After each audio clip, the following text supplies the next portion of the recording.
Ooh, okay. Hearken close and beware the vampire. No, but they're hot. Are they? Yeah, they... What if they're not, though, Edward Cullen? They're like Dracula from the original? Yeah, like but even the original Dracula was sexualized. Even that was... That's because beauty standards were different. That's why. I'm just saying, if he came out today, nah. You don't know that. But also... Yeah, Dracula, the idea of a vampire existed before, you know, that old movie. And even then it was like, you know, the vampire will steal a young woman and suck them dry.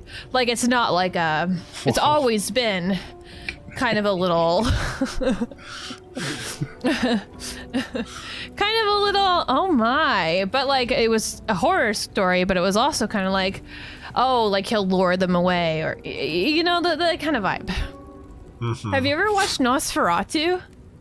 Which was... No, but he has appeared in an episode of SpongeBob, so I'm familiar. Then who was flickering the lights?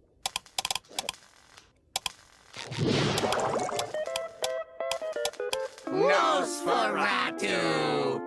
Oh, really? I took a class in high school with fucking Stanford. But basically it was just like an online class. And the one that I covered was Monsters Through the Ages. And so it basically was discussing different monsters and different cultures in literature. And one of the things that we discussed was Dracula and like where that came from. And Nosferatu was actually the first kind of like Count Dracula movie depiction, vampire depiction. Not necessarily Dracula, but vampire sucking blood dry. And even then, it was kind of like, it wasn't hot, but it was definitely depicted as like a sensual act to like suck blood out of someone's throat. But anyway, vampires have always been hot, as have, and I know this is a hot take because they're really popular right now, Mothmen are really popular with the Gen Z, Gen A. Yeah, I'm not kidding. They're like the new folklore hot biz. This just... No, this isn't with like monster fuckers. This is like, it's just like they're just like the cool, you know how like sloths were really in like a couple years ago? No. And like llamas were really in?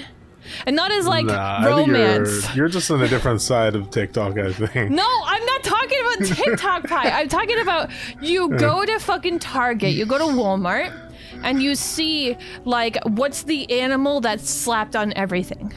In, like, the early 2000s, it was like an owl. Like, an owl was everywhere.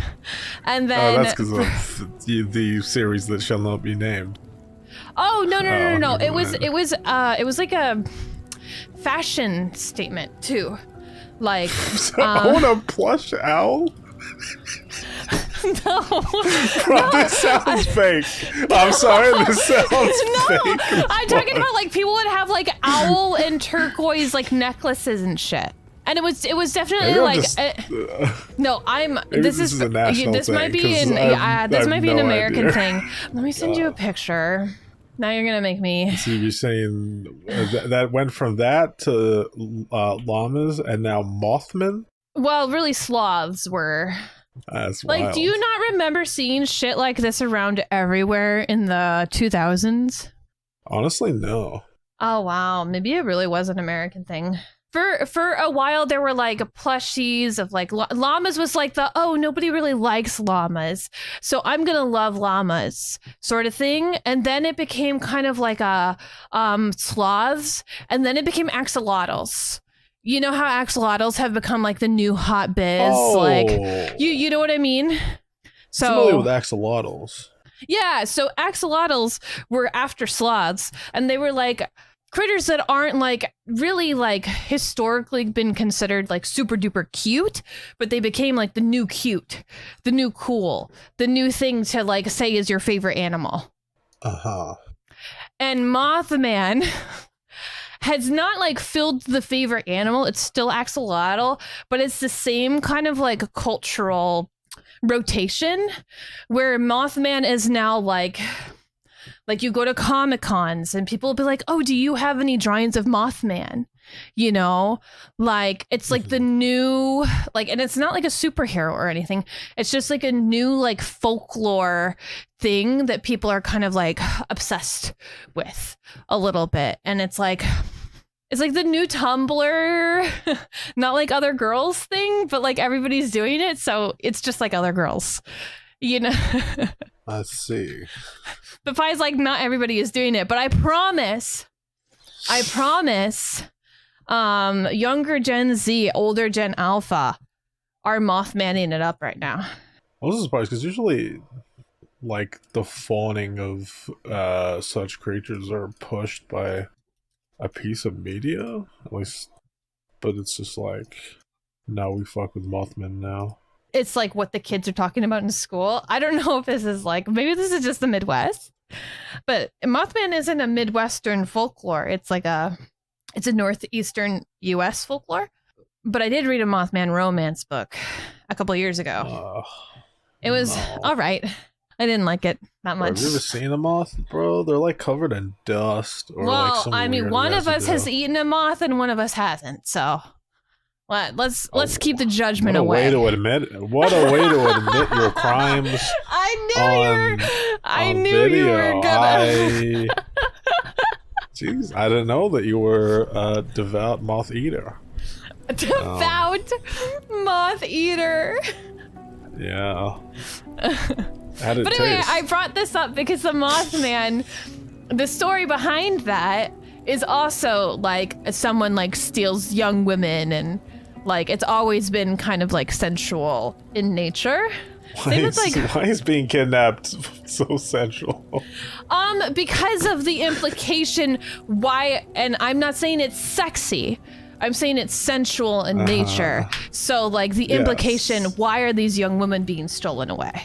Kind of vibes. In the same way that like sirens luring you to your death isn't sexy, but it's sensual in nature.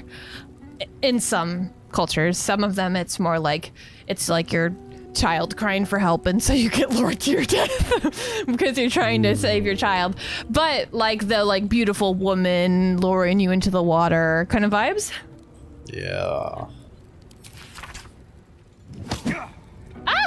Okay, I'm just reading up this vampire lore. They're warning us against the vampires. Okay. All right, Lydia. All right, time to move on. Let me take a look at these books really quick. It's the same book. Hey! I'm gonna push you. No, you're not. No, you're not.